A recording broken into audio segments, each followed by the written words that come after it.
We've all been told to wash our hands before eating, right? But back in 1879, one scientist broke that rule. And thanks to those dirty hands, humanity gained a magical powder 300 times sweeter than sugar. This is the story of the first artificial sweetener, saccharin. On February 27, 1879, one of the dirtiest yet greatest mistakes in human history took place. Tonight, we dive into the incredible story of a man who became a billionaire just because he didn't wash his hands.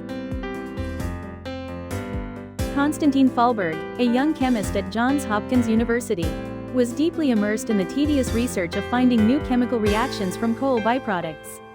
On that fateful day, February 27th, he worked late into the evening, struggling with a complex substance called ortho-toluene sulfonamide.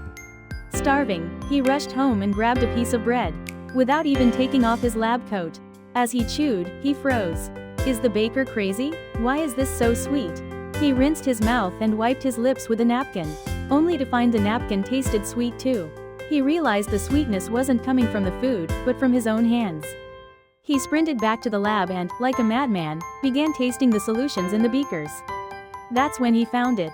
Saccharin, a miracle substance 300 times sweeter than sugar, with 0 calories.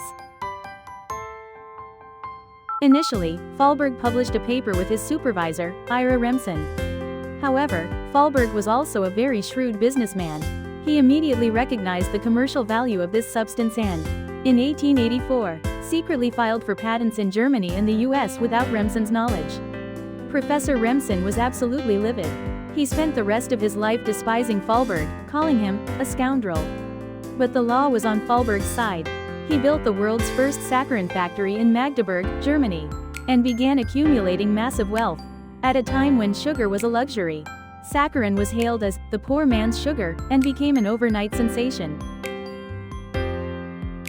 Saccharin also faced major crises. In the early 1900s, during the enactment of the Pure Food and Drug Act, there was a movement to ban it. Surprisingly, it was President Theodore Roosevelt who saved it. As a frequent user of saccharin due to his diabetes, he shouted, "Anyone who says saccharin is injurious to health is an idiot." Thanks to him, saccharin survived.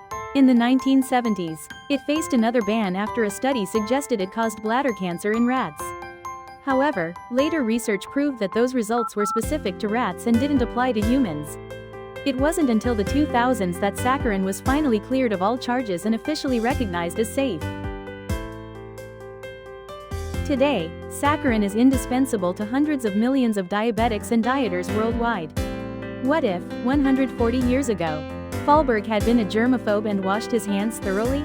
We might still be trapped under the heavy thumb of sugar. Isn't it fascinating how mistakes and carelessness can sometimes make the world a better place?